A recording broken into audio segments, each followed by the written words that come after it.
judul itu? Tahu. Sejak kapan? Lama sih ya. Kalau detailnya nggak tahu sih kayaknya. Tapi udah lama. Maksudnya tahu tuh apakah Farel sering melihat aktivitas Bapak? Iya. Di mana? Atau gimana cara tahunya? Atau gimana kok bisa Farel tahu sayang? Awalnya ya tanya apa itu Pak? Game. Ya ternyata waktu tak cari tahu judi ternyata. Oh gitu. Kamu tahu itu judi dari Pak Manajer kan? Udah tahu. Oh udah tahu. Ya. Ya kan Anak sekarang pinter ya mengakses gitu Iya, ya. karena kan mereka juga mereka masalah games dan lain-lain mereka pasti lebih tahu. Terus Farel ngomong apa sama Bapak pas udah tahu itu bohong, maksudnya cuma bilang games? Ya pastinya ngelarang awalnya. Juga pernah ngomong gak ada orang yang kaya dari judi online. Juga. Kamu bilang gitu? Ya. Terus Bapak jawabnya apa? Kan begitu. Ya gimana ya? Ya apa ngomongnya Pak? Sampai kok main judi Pak? Ngono. Gitu. Kayak gitu. Oh, Terus ya, Bapaknya jawab? coba ya apa ngomongnya coba. Ya lah Pak, yang putus sama ini Pak dolanan judi online. Gak enak ya wong sugih teko judi online nih gitu. Terus? Tanggapan Bapak? Tanggapannya gak ngerespon sih ya, gimana ya? Tetap aja main aja gitu. Serengah-serengnya gitu aja paling. Sudah berapa kali? Sekali, 2 kali, 3 kali? Atau udah sering sudah sering. ditegur? Oh sudah sering ditegur sama kamu sayang. Cerita nggak kamu sama Pak Manajer? Cerita dong, kalau nggak cerita nggak bakal. Saya termasuk yang sering menasihati juga. Oh. Bukan saya nggak tahu. Oh gitu. Gitu loh. Jadi kita ketika dapat berita ini, ya sudah kita menganggap ya polisi sudah melakukan tugasnya dengan baik. Sehingga dengan adanya kejadian ini beliau bisa berubah mungkin. Bisa merenungi apa ya itu Yang sudah dilakukan. yang sudah dilakukan. gitu. Oh, itu suatu tindakan yang tidak baik ya Pak ya? Nah, Jadi bersama dengan Farel juga kita hadir Mbak Indah ya. Ya, sebagai Yang psikolog di sini mendampingi ya. Farel sebagai psikolog anak. Betul? Psikolog umum sebenarnya. Kalau psikolog sebenarnya saya psikolog pendidikan. Cuman memang kalau psikolog pendidikan itu kan cakupannya luas ya Kak ya. Bisa apapun ya. Betul. Dewasa, Jadi anak-anak ya. Anak sampai dewasa masih masuk cakupannya. Oke Mbak Indah, dengan kejadian ini apa yang dilakukan atau sikap apa yang dilakukan oleh psikolog? Apakah di-hire, diminta oleh Farel atau? Kalau saya kebetulan kalau saya memang baru hari ini ketemu sama Farel gitu. Jadi memang saya kemarin lihat kasusnya dari berita ya di TV gitu dan saya nggak tahu kalau dari Farel sendiri ada pendampingan secara psikologis. ada, udah. Oh ada ya? Ada, oke. Bagaimana Mbak Indah bisa melihat? Menyikapinya bagaimana Mbak Indah melihat dari? Ini justru kan kalau misalnya kita lihat di media kan dan tadi juga Mas udah bilang kalau Farel itu kan sebenarnya udah nggak kaget lagi ya gitu. Mungkin pihak keluarga udah nggak kaget lagi dengan hal seperti ini. Tapi justru kalau menurut saya itu yang malah jadi highlight sih. Karena untuk seorang anak, kamu umur berapa sayang? 14. Untuk anak umur 14 tahun melihat ini dengan respon yang biasa saja itu kan big question ya sebenarnya buat kita gitu. Jadi ini yang justru harus jadi perhatian lebih gitu. Ada apa nih di dalam yang dia dalam tanda kutip dia tahan. Seolah ini terlihat biasa aja padahal normalnya kalau kita ngomong normalnya anak usia 14 tahun itu kan pasti masih punya ekspektasi terhadap orang tua. Panik, shock dan lain-lain. Dia sedih, dia takut, dia mungkin kecewa. Tapi kemudian Farel mencoba menunjukkan itu seolah oh nggak apa-apa, baik-baik aja, dia tetap senyum. Nah itu yang justru kita tidak bisa melihat hanya dari luarnya aja nih, oh anaknya kuat kok, oh anaknya biasa aja. Jangan dilepas gitu, tetap harus didampingi. Kalau menurut Mbak Indah apa yang terlihat? Kenapa Farel bersikap seperti biasa? Menurut Mbak Indah apa? Justru kalau menurut saya yang bahaya adalah ketika dia bilang, oh saya udah nggak kaget nih. Artinya kan di situ dia udah nggak punya ekspektasi apa-apa sama ayahnya. Nah, yang saya khawatirkan pelan-pelan respect dia terhadap ayahnya juga jadinya berkurang. Hilang, betul. Oke, dampingan seperti apa Mbak kepada Farel yang masih usia 15 tahun, 14 tahun? Dampingannya seperti apa? Ya, tadi saya ngomong sama Pak Manajer di belakang ya gitu. Tadi Pak Manajer sempat nanya sama saya, Mbak, ini kenapa nih ini anak nih suka nyubit-nyubit nih gitu kan, nyubit-nyubit saya gitu kan. Tapi kalau nyubit diri sendiri nggak mau gitu, pokoknya nyubit-nyubit saya. Nah itu kan sebenarnya jadi gini, reaksi betul. Ada setiap manusia itu kan punya pelampiasan emosinya masing-masing kan Kak. Betul. Gitu loh. Jadi anak ini mungkin mencoba melampiaskan emosinya dengan cara yang dalam tanda kutip menyenangkan buat dia. Dan itu dilakukan ke orang yang dia rasa nyaman, yang dia rasa aman nih. Tempat dia aman sekarang kan manajernya nih. Gitu. Jadi dia mencoba untuk nih gitu, saya keluarin gitu energi dan emosi saya. Yang disembunyikan. Kamu ada yang dipendam Farel atau bagaimana? Mungkin mau teriak kamu di sini bagaimana? Tapi tahu-tahu bapaknya Pak Manajer tahu-tahu lama-lama bonyok kali ya sama dia. Cubit-cubitin terus lama-lama. Tapi Farel apa yang sebenarnya Farel rasakan ketika Farel tadi udah bilang udah tahu kok Bapak tuh seperti itu. Yang dirasakan deep inside di dalam hati dan pikirannya Farel tuh dengan kejadian ditangkap tuh seperti sayang apa? kamu ngelihat ayah kamu ditangkap. Tadi kan lihat di kamera.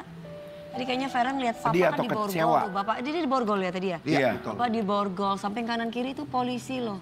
Farel sendiri ngelihatnya gimana? Sebetulnya kalau dibilang sedih, dibilang kecewa pasti ada rasa itu, pasti ada. Cuman karena udah terbiasa sama hal-hal kayak gitu jadi udah nggak kaget gitu. Oh, tak Ya. mungkin bandel bapak aku sebenarnya ya. Ya, tapi kan tepak terjang karir seorang Farel kita perhatikan sekali ya dan sudah hadir di pagi-pagi Amber beberapa kali. Iya. Kesuksesan kamu pasti juga bisa sudah mendapatkan begitu banyak rezeki lah. Dan apakah rezeki yang didapatkan Farel itu juga dipakai Oleh ayah, oleh ayah, bapak kamu untuk ya judi online itu? ya Kurang tahu karena emang aku kalau habis nyanyi kayak gitu pasti ngasih orang tua. Jadi bisa berkemungkinan. Iya, Oke. jadi kamu nggak tahu orang tua Ya. kamu tuh uangnya dipakai buat Tapi apa. Farel, kamu kan gitu ya. masih 14 tahun ya Pak Manajer di sini juga. Pak Manajer atau Farel sendiri tahu berapa hasil yang dibagikan kepada keluarga atau bapak Tahu. dari setiap pendapatan? Pendapatannya gimana? Per bulan atau per setiap kali? Kalau saya sih biar langsung kelar setiap kali show itu saya langsung bereskan. Nah setiap saya transfer saya selalu memberitahu orang tuanya karena kenapa? Farel kan masih di bawah umur. Iya. Jadi saya nggak boleh nggak ngasih tahu orang tuanya walaupun saya tahu kemana nanti akan digunakan. Tapi kewajiban saya ya harus Transparan lah harus gitu transparan. ya. Harus tetap memberikan. Ya, jadi kalau saya lihat sih Farel hampir 100% sih ke keluarga sih uangnya. Sementara untuk dirinya sendiri ya gimana ya? Kadang-kadang dia kan kayak barang-barang tuh dari fansnya banyak ya, fansnya Farel ya. Para Falov itu jadi ya dia hampir 100% kadang. Tapi mungkin Pak Manajer juga sekarang saat ini mungkin menyisihkan sedikit untuk Farel mungkin ya. Sudah pernah saya lakukan tapi saya selalu gagal ya sampai saat ini ya. Saya udah pernah melakukan hal itu. Karena bagaimanapun kan Farel butuh bimbingan, apalagi sudah Iya. butuh sosok figur seorang ayah. Ayah. Ya. Nah, kalau Farel sendiri udah jenguk ayah belum sayang? Sudah, kemarin sempat pulang ke Banyuwangi jenguk bapak. Oh, bapak ada di Banyuwangi ya? Ya, Gimana Di Polres kondisi Bapak? Banyuwangi. Polres Banyuwangi. Oke. Kondisinya gimana Bapak? Ya. Baik kondisinya. Jadi kita kayak ngomong ya mudah-mudahan setelah ini jadi kita ambil hikmahnya ya berubah gitu loh. Insya Allah. Amin. Saya aja yang bukan orang tuanya bangga banget sama Farel gitu loh. Iya. Saya kan kemana-mana sama dia udah hampir 4 tahun gitu ya. Betul. Melihat dia perform, perjuangan dia, kita terbang ke Kalimantan, lewatin Iya. jalur darat, udara, laut itu di luar biasa dia. Ini luar biasa loh, Keanu aja itu perlu sekitar 5 tahun untuk bisa menerima. Jadi ke saya itu kan resistensinya, nah ini udah mulai alhamdulillah ya kan. Tapi pas pertama kali juga maksudnya ada kekecewaan yang dia tahan gitu kan. Dan dia merasa bahwa harusnya mamiku nggak seperti begini. Iya. Gitu. Jadi kalau Farel itu saya bilang alhamdulillah mungkin karena didampingin. Ya. Keanu juga didampingin psikolog. Dan kalau misalkan saya dulu itu malah harus inline. Keanunya, sayanya. Iya. Jadi psikiater. Jadi Kedua-duanya. double. Dua-duanya. Iya, datang ke psikolog itu bukan sesuatu hal, sekali lagi kita Iya. selalu berulang-ulang kita bilang bahwa datang ke psikolog atau mungkin ingin curhat dengan psikolog itu bukan sesuatu Itu bukan yang sakit. Memalukan iya, ya. bukan sesuatu yang Dan memalukan bukan tabu. gitu. Bukan tabu gitu. Jadi sharing gitu untuk mentality kita. Oke. Jadi dua saya sendiri, Keanu sendiri, udah kita nanti ditemuin. Exactly. Oh gitu. Jadi orang tuanya bagaimana gitu kan, karena Keanu itu tahu saya itu di kelas 9-10 dia berhenti sekolah. Maksudnya dia sekolah tapi nyaris tidak melakukan apa-apa. Ujian nggak diisi, semua itu bentuk protesnya dia. Ya, Terus marah tiba-tiba, lah ya. tiba-tiba sebelum teman-temannya tahu, dia malah yang announce. Ayah saya udah meninggal, ibu saya di penjara. Wah itu kan tamparan luar biasa ya, gitu.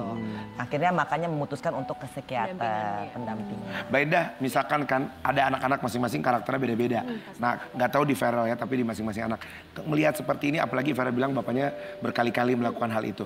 Kalau semisalkan diwajarkan atau tidak ada rasa benci, misalkan. Namanya usia 14 tahun, atau mungkin ada yang sampai dewasa dia karena Dendam. jadi dendam. Benci itu kan jadi akhirnya dendam. Nah, menurut Baida ada potensi seperti itu nggak? Kalau potensi sih ada aja ya Kak, kalau Ya. potensi. Tapi apakah ini bisa menjadi hal yang diwajarkan atau dibenarkan, saya juga nggak bisa bilang ini Ya, ya, kewajaran dan kebenaran ya gitu. Ya. Karena kan biar bagaimanapun ini hubungan antara orang tua dan anak nih. Ya, ya. Ada hal-hal yang kita juga perlu pahami gitu ya. Dan mungkin nanti Farel juga pelan-pelan dan semua anak juga lama-lama akan menyadari kenapa sih orang tuanya melakukan hal ini. Ya. Tindakan apa yang secara bijak harus kita ambil sebagai seorang anak. Tapi kalau kemudian muncul rasa marah, benci, dendam di anak, ya kita juga nggak bisa nyalahin anaknya. Dan itu wajar. Dan itu wajar. Iya. Itu konsekuensi dari apa yang dilakukan oleh Baik. orang tua sebenarnya. Sama seperti artikel yang satu ini ya, kesehatan mental pelaku judol dan imbas ke orang terdekat. Nah ini kalau untuk pelaku sendiri, maksudnya kalau ayahnya jadi apa sudah ditangani oleh psikolog juga gitu? Belum pernah sih. Oh, belum pernah. Belum pernah. Ya, tapi Mbak Indah secara psikologi ya, Ya, dampak Apakah- negatif ya. dari pelaku judol itu apa ya Mbak Indah? Gini, judul itu kan ngasih kita kesempatan untuk dapat reward secara langsung ya Kak. Ya, kita ngelakuin sesuatu, oh kita dapat rewardnya. Kita ngelakuin sesuatu, kita dapat rewardnya. Nah itu kan hal yang nature-nya tuh disukai oleh manusia. Ya. Semua nih kita kalau lapar makan kenyang kita happy. Senang. Ya kan? Kalau kita lapar, Cara mengatasinya itu kayak gimana ya? wah kalau ditanya cara mengatasinya jujur ya Kak, menurut aku orang yang udah kecanduan judul itu adalah salah satu tantangan terbesar untuk kita atasin. Karena dampaknya tuh nggak cuman ke anak, aku banyak banget nemu klien konseling yang ujungnya itu perceraian karena Pasti. pasangannya judol. Udah pasti. Kenapa? Karena datang ke rumah bawaannya marah-marah. Sama kayak narkoba berarti ya judul itu ya, Betul, sama ya. adiktif banget. Jadi Iya, kalau iya. penanganannya seperti apa ya memang butuh pendampingan, harus ada terapi, harus ada psikoedukasi, efek jerak juga harus dikasih. tapi juga keluarga peran pentingnya sebenarnya Banget, untuk bisa banget. berpegangan tangan. Yes. Tapi Farel, Ini jawabannya bapaknya lucu loh, bapaknya bisa ngomong wis gak apa-apa. Iya. Ini lo ya apa sih Pak?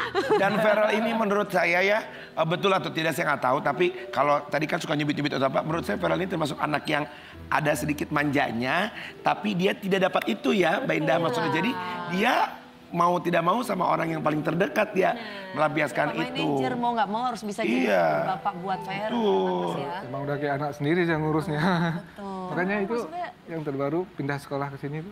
Itu. Oh ya seperti artikel yang satu ini ya. Iya. Pak manajer posisinya udah. Farel Prayoga pindah sekolah ke Jakarta di tengah kasus ayahnya. Nah ini oke, gimana nih Mas? Farel, berarti ini pindah sekolah, apakah karena kasus dari ayah punya keputusan itu atau memang sudah direncanakan Sudah sebelumnya? direncanakan Jawari. Mungkin jawabannya gini.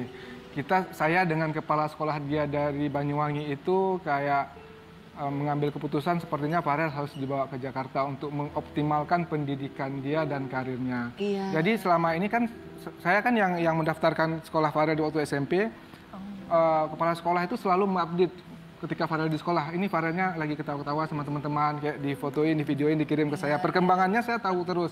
Sehingga kita punya kesepakatan ya udah Farel disekolahkan ke Jakarta biar optimal sehingga saya nanti bisa menentukan jadwal ngajinya. Dia kan butuh ngaji juga, harus belajar ngaji juga. agamanya. Kalau dia pulang pergi kan saya bingung cara menjadwalkannya. Iya. Jadi ini sekarang saya udah daftarkan dia di Di Al-Azhar. Jakarta. Jadi enak lebih dekat, bimbingnya lebih enak. Ya, gitu lebih enak. Selalu ada orang baik ya. Betul, Ya. Saya yang itu menolong. Farel. Karena dia orang baik. Iya. Dia anaknya tulus, luar biasa. Betul. Itu yang membuat saya sangat sayang sama dia gitu. Iya. Perjuangannya luar biasa. Farel tetap harus yakin ya sayang bahwa Farel bisa sukses ya. Amin, Harus amin. banyak-banyak bersyukur dan berterima kasih sama Pak Manajer karena dipertemukan dengan orang yang baik, bisa menggantikan sosok figur Bapak. Pak manajer juga terlihat terharu sekali ya Pak manajer ya. Ya gimana ya, udah hampir masuk tahun keempat ya. Dan dia banyak sama saya, sama anak saya dia memang sayang, anaknya penyayang gitu. Karena ketika melihat orang susah dia kembali merasakan dia dulu pernah susah. Iya. Ya, Mbak Indah. Tapi ini menarik ya karena yang nonton pagi-pagi Ambiar kan juga banyak ibu-ibu muda, apalagi anak-anak bertumbuh juga pesatnya Yang luar punya biasa. kejadian yang sama kayak Farel. Ya, bagaimana mengatasi mental anak Mbak? Atas kasus orang buat tuanya. kejadian orang tua gitu yang mengenaskan kan karena anak-anak itu harus diselamatkan kan. Iya, secara Karena mental. bagaimanapun juga mereka jadi korban. Iya. Bagaimana mengatasi mental anak? Kita tuh sebagai orang tua dan orang dewasa di sekitar anak-anak tuh satu banget yang perlu kita ingat.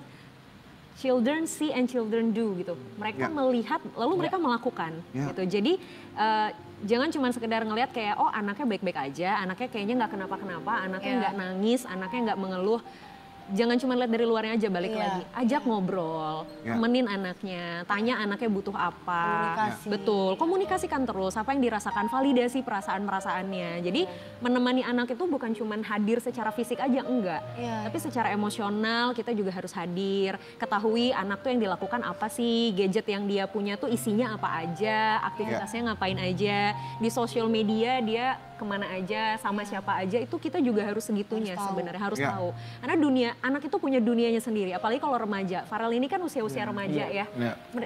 Mereka ini punya dunianya sendiri. Ada hal-hal yang jadi idealismenya sendiri nih sebagai anak remaja. Dan sebagai orang tua ataupun orang dewasa di sekitar, kita harus sedikit aja turunin ego kita untuk sejajar sedikit aja sama mereka. Memahami dunianya mereka gitu. Itu berasa banget semenjak dia remaja. Masuk Pak Manajer ya melakukan hal itu ya. Berasa setelah dia di asesmen kemarin sama psikolog, Iya. hasil psikologisnya dia dikasih tahu ke saya. Nah salah satunya persis kayak gini, ajak dia ngobrol. Dia sekarang semenjak remaja itu udah mulai kayak, nih contoh rambut. Ini 3 hari 3 malam nih minta bikin Dikerli. gitu ya. Ayolah om, aku udah remaja, boleh lah, aku pingin banget. Padahal saya nggak membolehkan, tapi karena dia terus-terusan, ya sudah saya berusaha untuk ngikutin. Gitu. Iya. Nanti kalau nggak bagus kita balikin ya, oke. Iya, iya. Tapi sih they see and they hear. Aku tuh maksain Keanu buat ikro, Ya. ya. Ketika aku di dalam nggak pernah dilakuin. Ya. Ini nih terakhir-terakhir Iya, iya. ini mungkin karena dia melihat. Nah ini yang harus dicontohkan oleh Betul, orang betul, tua, betul. gitu Oke, loh. baik. Sekarang kita mau ajak Farel ya ke papan harapan. Nah, ayo saya. Ini ada sebuah Teman-teman, kita sudah mendengarkan ya cerita dari manajer Farel ya terkait dengan kasus bapaknya Farel ya gara-gara judol. Ya begitulah, kalau judol ini sudah kecanduan gitu ya. Wah, itu bahaya sekali, merugikan kita teman-teman. Gara-gara judol ini juga bisa merusak rumah tangga, bisa menyebabkan bunuh diri, yaitu gara-gara judol. Bisa berantem juga, itu gara-gara judol. Bisa depresi, bisa stres, bisa trauma, bisa gila, ya itu gara-gara judol. Nah jadi judol ini gak ada manfaatnya. Memang sih di awal orang bermain judol itu ya sangat menyenangkan, manis banget gitu ya. Karena akan dikasih gitu ya uang gitu ya. Kalau dia menang, oh dikasih begini. Tetapi dengan dia giat bermain seperti itu, ya dikasih uang sama apalagi itu aplikasi itu, dia giat main, ya. Terus kalah, ngeluarin uang kalah. Ujung-ujungnya ya begitu. Depresi, stres gitu ya. Bahkan gila. Saking uangnya habis gara-gara judol. Jadi strategi judol ini teman-teman ya. Orangnya itu dikasih dulu uang. Ya, orangnya dikasih uang dulu biar senang gitu. Nah, biar senang. Nah, pas dia udah senang kan, otomatis dia main lagi nih. Main lagi, kalah, main lagi, kalah, main lagi, kalah, main lagi. Nah, disitulah strategi judol itu main teman-teman. Intinya strateginya itu ya merugikan orang sudah. Ya, begitulah. Wah, itu sangat bahaya sekali. Judulnya kayak narkoba teman-teman. Semakin kita ketagihan, semakin kita rugi. Ya. Nggak cuma rugi dari uang, rugi dari hubungan juga. Bisa rusak itu rumah tangga gara-gara judol. Bahkan anak-anak kita pun, ya kita nggak lihat gitu. Kita nggak apa gitu ya. Ya kita nggak nasehatin juga, ya gara-gara fokus sama judol. Bahkan tidak ada kesempatan untuk kita bermain sama anak-anak gara-gara judol ini. Nah, itu judol, bahaya sekali. Ya, judol ini sangat banyak sekali memakan korban. Ya, salah satunya ya bapaknya Farel, teman-teman ya. Jadi ya bapaknya Farel ini kan sering juga teman-teman ya, sering main gitu ya, dan juga sering ditegur. Ya, sering diberitahukan oleh anaknya sendiri yaitu Farel bahwa judul itu tidak akan membuatmu kaya. Itu yang disampaikan oleh Farel tadi ya ketika ditanya oleh host pagi-pagi Ambiar. Betul sekali ya, judul ini tidak akan membuatmu kaya, malah membuatmu rugi. Dan kita juga mendengarkan ya ahli psikolog gitu ya. Dia menafsirkan, dia menyampaikan gitu ya terkait dengan kasus bapaknya Farel ini. Semakin kita kecanduan, semakin kita rugi. Itu kata ahli psikolog tadi. Dan di balik itu juga ya gua salut sama manajernya Farel Prayoga, yaitu Bapak Rais. Wah, kau keren sekali. Bisa mendampingi Farel ya, bagaimanapun kondisi Farel. Kau luar biasa. Ya sebenarnya Farel ini juga anak kamu. Bukan, salah, jangan. Sebenarnya Farel ini ya anak Anda juga. Ya, jadi jaga Farel. Ya, kalaupun Farel melakukan kesalahan, nasihati. Ya, karena ya itu tanggung jawab Anda. Yang akan selalu menjaga Farel. Ya. Dan juga yang akan selalu membimbing Farel ya menuju ke kesuksesannya. Ya, gue salut nih sama manajernya ini, ya. Kayak seperti ayahnya Farel. Bahkan melebihi juga ya. Ya, karena kan Bapak Rais ini kan dari awal gitu ya. Dari awal debut ya, Farel ini dari masih kecil selalu ada buat Farel. Ya, bahkan dia juga yang akan mengurus kepindahan Farel ya, Farel Prayoga ya ke sekolah Jakarta, teman-teman ya. Ya mudah-mudahan ya dengan Farel Prayoga sekolah ke Jakarta semoga menjadi anak yang pintar, anak yang baik, anak yang soleh, anak yang pintar ngaji, anak yang kreatif. Ya kita doakan ya. Dan juga kita doakan untuk bapaknya Farel Prayoga juga ya, semoga bapaknya juga ya sadar dengan perbuatannya juga ya, dan juga bisa merenungi dan juga bisa mengambil pelajaran dari apa yang dia lakukan. Ya, mudah-mudahan ya para prayoga diberikan ketabahan, kekuatan, kesabaran oleh Allah Subhanahu wa taala. Dan juga untuk manajernya juga semoga diberikan kesehatan, panjang umur, sehat walafiat. Amin amin ya rabbal alamin. Oke, teman-teman, itu ya. Ya, reaksi saya. Ya, saya cuma melihat aja ya, mendengarkan. Wah, itu sangat luar biasa untuk para prayoga yang selalu tabah, kuat, dan sabar dalam menerima kondisi yang seperti ini, teman-teman ya.